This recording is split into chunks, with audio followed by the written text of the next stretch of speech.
அப்படியானால் யார் அனுப்பியது? ஆக்கியாழ்வார்.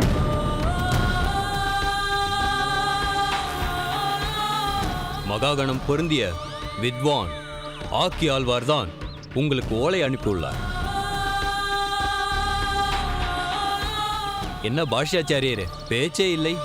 நீர் மட்டும் என்ன, இங்கு சுற்றியுள்ள அனைத்து நகர வித்வான்களும் வாயடைத்துதான் போயிருக்கிறார்கள். நீங்கள் மட்டும் அதற்கு விதிவிலக்கா என்ன? சரி, நான் கொண்டு வந்த ஓலையை படித்து பதிலெழுதி தாருங்கள்.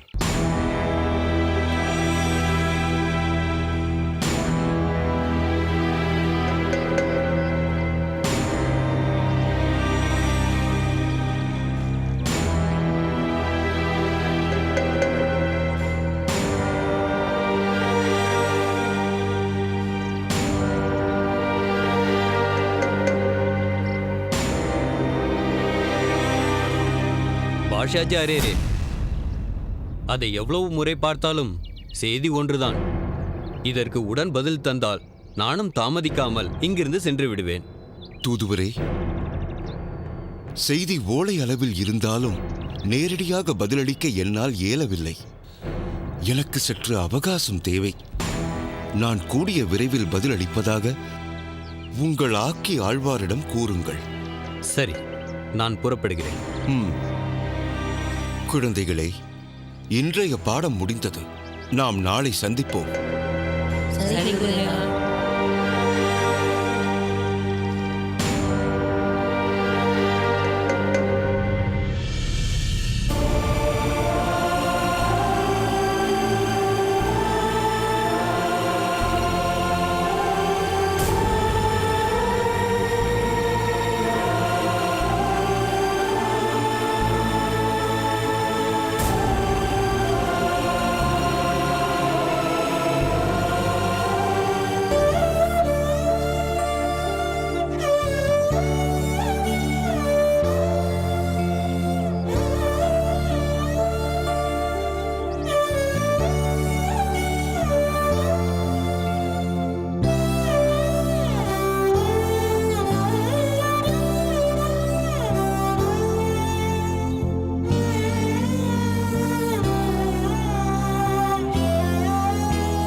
குருதேவா,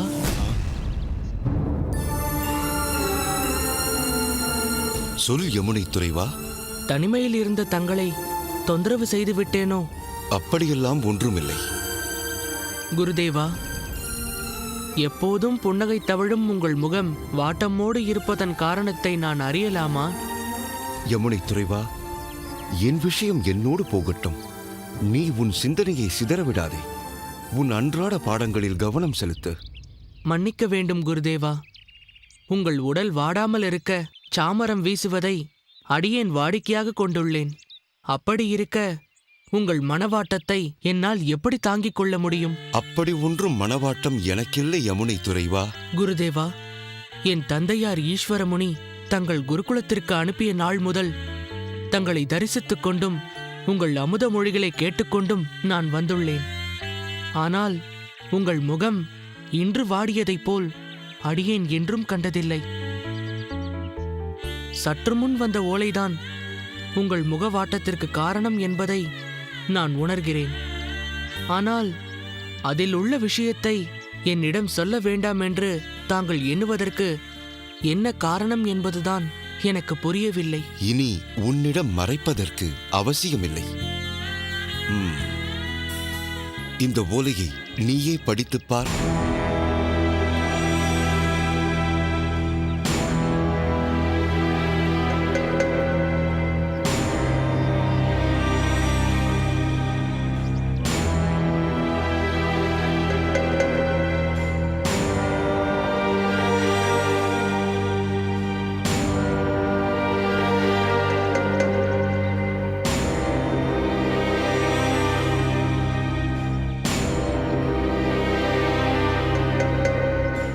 என்ன குருதேவா, இது என்ன வினோதமான செய்தியாக இருக்கிறது? கட்டளையாம், கப்பமாம், தவறினால் தண்டனையாம். உங்களுக்கு இப்படி ஒரு கட்டளை இட்ட அந்த ஆக்கி ஆழ்வான் யார் குருதேவா? யமுனை துறைவா, பலருக்கு அவர்கள் கற்ற கல்வி, அதாவது வித்தை, அலங்காரமாக உள்ளது. அதுவும் ஆக்கியாழ்வார் போன்ற சிலருக்கு தான் கற்ற வித்தை அகங்காரமாக மாறியிருக்கிறது. அகங்காரம் தலைக்கேறும் அளவிற்கு வித்தையை படைத்தவனா அந்த ஆக்கி ஆழ்வார்? வித்தை முதிர்ச்சி அடையும் போது ஆத்ம ஞானம் ஒளிர்விட்டு பகவத் சம்பந்தம் ஓங்கியும் இருக்க வேண்டும். ஆனால் ஆக்கி ஆழ்வாருக்கோ அது விபரீதமாக மாறியிருக்கிறது. அதாவது பணிவு சிறிதும் இல்லாமல் தன் இலக்கிய புலமைக்கு முன்னால் யாராலும் நிற்க முடியாது என்ற கர்வத்தால் அனைவரையும் வாதத்திற்கு அடைத்து பொது இடங்களில் விவாதிக்க தயங்கும் கேள்விகளை நாக்கூசாமல் கேட்டு மற்றவர்களை பதில் பேச முடியாமல் வாயை அடைத்து அவர்களை தனக்கு கீழ்ப்படிந்தவனாக மாற்றுவது ஆக்கி ஆழ்வாருக்கு கைவந்த கலை. அவன் தவறை யாரும் இதுவரை சுட்டிக்காட்டவில்லையா குருதேவா? கேட்கும் அதிகாரம் பெற்ற இந்நாட்டு மன்னரே அந்த ஆக்கி ஆழ்வாருக்கு வித்வஜன கோலாகலன் என்றும் வித்தையில் மகாகணம் பொருந்திய யானை என்றும் தன் ஆஸ்தான வித்வான் என்றும் மகுடம் சுட்டி அழகு பார்த்து கொண்டிருக்கிறாரே, அதன் விளைவு அவர் ராஜ்யத்திற்கு உட்பட்ட அனைத்து ஊர்களிலும் உள்ள வித்தையை புகுட்டும் ஆசிரியர்களும் ஆக்கி ஆழ்வாருக்கு ஆட்பட்டு கப்பம் கட்ட வேண்டும் என்றும், மீறினால் சபையில் அவமானப்படுத்தப்பட்டு சிறையில் தள்ளப்படும் நிலை இப்போது ஏற்பட்டிருக்கிறது. இது என்ன அக்கிரமம் குருதேவா? தங்கள் வித்தைக்கு முன் அந்த ஆக்கி ஆழ்வான் எம்மாத்திரம்? தாங்கள் அவனை வாதத்தில் வென்று தக்க பாடம் புகட்ட வல்லவராயிற்றே, பிறகு எதற்கு கவலையாக இருக்கிறீர்கள்? யமுனை துறைவா, சாஸ்திரத்தில் உள்ள நுணுக்கங்களுக்கு தக்க விளக்கங்கள் கொடுக்கலாம். ஆனால் தர்க்கமே பிரதானமாக கொண்ட விபரீதமான கேள்விகளுக்கு விடையளிக்க என் மனம் இணங்கவில்லை. அதுக்கு என் உடலிலும் வலிமை இல்லை. அதற்கு கப்பம் கொடுத்து விடலாம் என்றால் அதற்கான தனமும் என்னிடம் இல்லை. அவரிடம் அவமானப்படுவதுதான் என் விதி என்றால் அதை யாரால் மாற்ற முடியும்? விதிப்படி நடக்கட்டும். அப்படி நினைக்காதீர்கள் குருதேவா. இறைவனின் அருள் இல்லாமல் யாராலும் அறிஞனாக முடியாது. தாங்கள் ஒரு அறிஞர் மட்டுமல்ல, உயர்ந்த வைஷ்ணவரும் கூட. ஒரு சாதாரண இலக்கியவாதியிடம் தன் பக்தனை பெருமாள் நிச்சயம் தோற்கும்படி செய்ய மாட்டார். உண்மையை சொல்ல வேண்டுமென்றால் ஆக்கி ஆழ்வான் போன்றவனிடம் வாதாட தங்களைப் போன்ற உயர்ந்த ஆச்சாரியர் வேண்டும் என்பதில்லை. என்னை போன்ற ஒரு சாதாரண சீடனே போதும். குருதேவா, பணிவை தங்களிடமிருந்து கற்ற அடியேன் சிறந்த வித்தையையும் தங்களிடமிருந்து பெற்றிருக்கிறேன். இவ்விஷயத்தை தயவு செய்து என்னிடம் விட்டுவிட்டு தாங்கள் சென்று ஓய்விடுங்கள். தங்கள் ஆசியின் துணை கொண்டு அந்த ஆக்கி ஆழ்வானுக்கு நான் தக்க பதிலளிக்கிறேன். யமுனை துறைவா, உன் மதுரமான தைரியமூட்டும் வார்த்தைகள் என் வாட்டத்தை சற்று போக்குவதாக உள்ளது. உன் பணிவிற்கும் உன் சேவைக்கும் என்னுடைய ஆசைகள் என்றும் உனக்குண்டு. அந்த ஆக்கி ஆழ்வார் சாதாரணமானவன் அல்ல. குதர்க்கமான கேள்விகளை கேட்டு உன்னை திக்குமுக்காட செய்வான். நீ மிகவும் கவனமாக அவனிடம் பேச வேண்டும். கவலைப்படாதீர்கள் குருதேவா. என் பாட்டனார் நாதமுனிகளின் ஆசியும் என் குருநாதரான தங்களின் ஆசியும் இருக்கும் பொழுது அந்த ஆக்கி ஆழ்வானால் என்னை ஒன்றும் செய்ய முடியாது. நீங்கள் தைரியமாக இருங்கள். அனைத்தையும் பரந்தாமன் தான் பார்த்துக் கொள்ள வேண்டும்.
ஆக்கியாழ்வாரே, மன்னவா, கப்பம் கட்ட மாட்டோம் என்றும் நாங்கள் மதம் கொண்ட யானைகளை அடக்க வந்த சிங்கங்கள் என்றும் ஓலை அனுப்பியிருக்கிறானே, யார் இவன்? நீங்கள் நினைப்பது போல் அவன் ஒன்றும் அவ்வளவு பெரிய ஆள் இல்லை மன்னவா. என்னிடம் தோற்ற பல பண்டிதர்களில் இவனும் ஒருவன். ம்ஹும். அப்படி என்னிடம் தோற்றவர்கள், என்னிடம் வாதம் புரிய தயங்குபவர்கள் ஒவ்வொரு ஆண்டும் நமக்கு கப்பம் கட்டுவது வழக்கம்தானே? ஆமாம். ஆனால் நமக்கு கப்பம் கட்டாமல் சொற்பொருக்கும் இணங்காமல் இருக்கும் ஒரு பண்டிதர் வீரநாராயணபுரத்தில் வசித்து வருகிறார். அவரிடமிருந்துதான் இவ்வோலை வந்துள்ளது. அவ்வளவு கர்வமா அந்த பண்டிதனுக்கு? தங்களையே அவமதிக்கும்படி ஓலை எழுதிய அவனை உடனே கைது செய்ய உத்தரவிட வேண்டியதுதான். வேண்டாம் மன்னவா, கைது செய்யும் அளவிற்கு அந்த பண்டிதன் வலுவானவனும் அல்ல. சாதாரண வயோதிக பண்டிதன். பெயர் பாஷாச்சாரியா.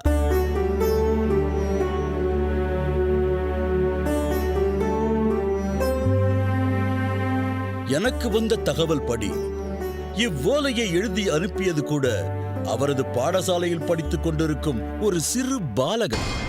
ஒரு பாலகனா இவ்வளவு சொல்லாடல் புரிந்திருக்கிறான்? பிரபு, அப்படி என்னதான் அவ்வோலையில் உள்ளது? சற்று விளக்கமாகத்தான் படியுங்களேன். படிக்கிறேன், கேள். எங்களைப் போன்ற சக வித்வானுக்கு கப்பம் கட்ட வேண்டும் என்ற வினோதமான வழக்கத்தில் எங்களுக்கு உடன்பாடில்லை. நாங்கள் வெறும் கவிகள் அல்ல, தந்திரமும் தர்க்க சாஸ்திரமும் மட்டுமே கற்றவர்களும் அல்ல. வாதத்தால் பண்டிதர்களை வென்றுவிட்டோம். இனி அவர்கள் நமக்கு அடிமை என்று நினைத்துக் கொண்டிருக்கும் உம்மை போன்ற மதம் பிடித்த யானைகளை அடக்க வந்த சிங்கங்கள் நாங்கள்.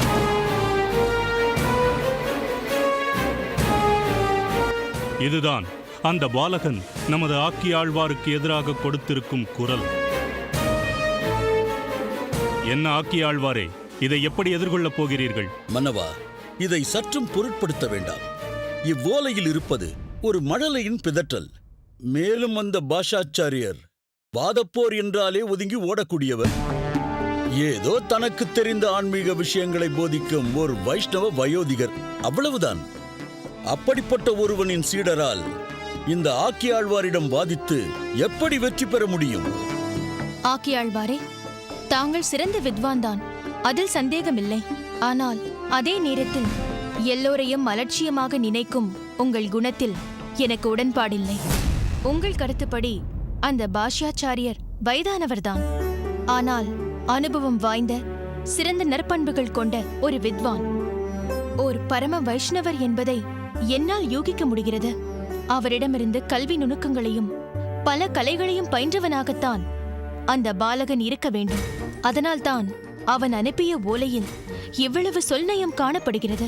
அரசியாரே, முக்கியத்துவமற்ற இந்த ஓலையை தாங்கள் இந்த அளவிற்கு கொண்டாட வேண்டிய அவசியம் என்ன?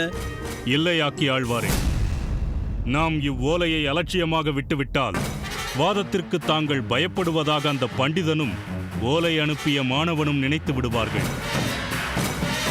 அச்சிறுவனை வாதத்திற்கு அழைத்து அவனை தோற்கடித்த பின் அவனை தூண்டிவிட்ட அந்த பாஷ்யாச்சாரியனுக்கு கடுமையான தண்டனை அளிக்க வேண்டும்.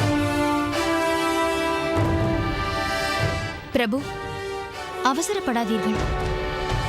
ஒரு வயதான பண்டிதரை தண்டிப்பதால் தங்களுக்கு ஆகப் போவதென்ன? தேவி, நீ இதை மேலோட்டமாக பார்க்காதே. படைபலத்தால் மட்டும் சிறப்பு பெற்றதல்ல நம் நாடு. இலக்கணத்திலும் இலக்கியத்திலும் மேன்மை படைத்தது நம் நாடு. நமது ஆஸ்தான வித்வானான, இதுவரை யாராலும் வாதப்போரில் வெற்றி பெற முடியாத வித்வஜன கோலாகல ஆக்கியாழ்வார்தானே.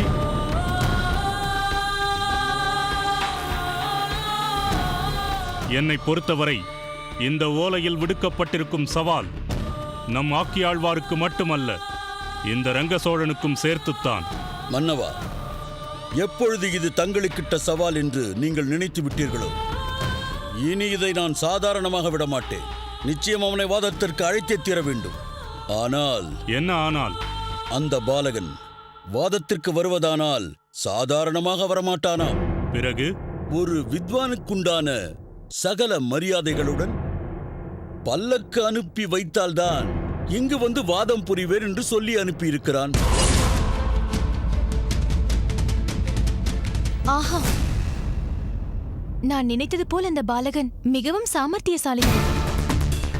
இல்லையேல் இப்படி ஒரு அதிகார கோரிக்கையை வைக்க முடியுமா? அந்த பாலகன் பெயர் என்ன? யமுனை துறைவன்.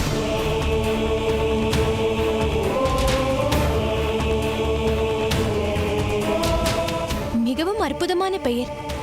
யமுனை துறைவன், கீதையை அருளிய கண்ணனின் பெயர். ஆக்கியாழ்வாரே, எதற்கும் கவனமாக இருங்கள். தன் ஆச்சாரியருக்காக போராடும் குணம் படைத்த இளம் சிங்கமாம் அந்த யமுனை துறைவனிடம் ஒருவேளை நீங்கள் தோற்கும் நிலை ஏற்பட்டாலும் ஏற்படலாம். தோல்வியா? எனக்கா? இந்த ஆக்கியாழ்வானுக்கா?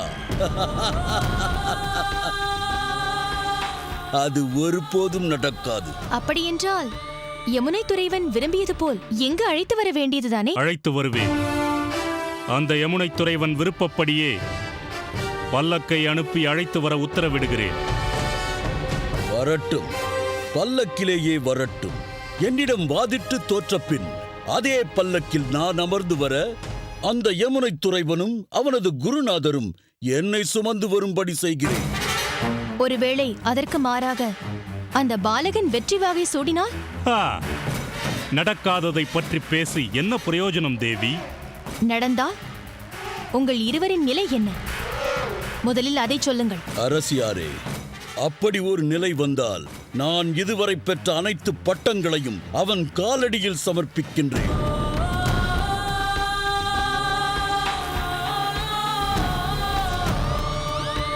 பல வித்வான்களையும் கூட்டி அவர்கள் முன்னிலையில் என் தோல்வியை ஒப்புக்கொண்டு அந்த பாலகனின் காலில் விழுந்து வணங்குகிறேன். போதுமா தேவி? போதாது. வித்வஜன கோலாகலனான இந்த ஆக்கியாழ்வார் பல பண்டிதர்களை தன் காலில் மண்டியிடச் செய்து அவ்வெற்றியை உங்களுக்கு சமர்ப்பித்துள்ளார்.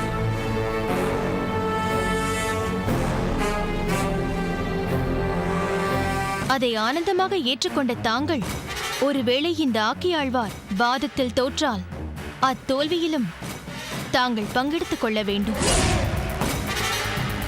உன் கூற்றை நான் ஏற்றுக்கொள்கிறேன் தேவி. ஆக்கியாழ்வார் தோற்றால் நிச்சயம் தோற்க மாட்டார்.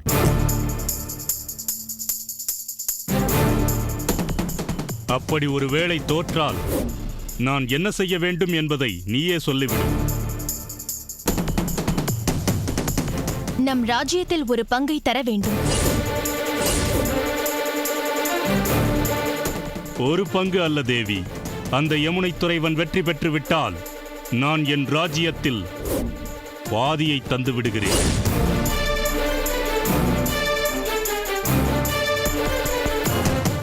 இது உறுதி.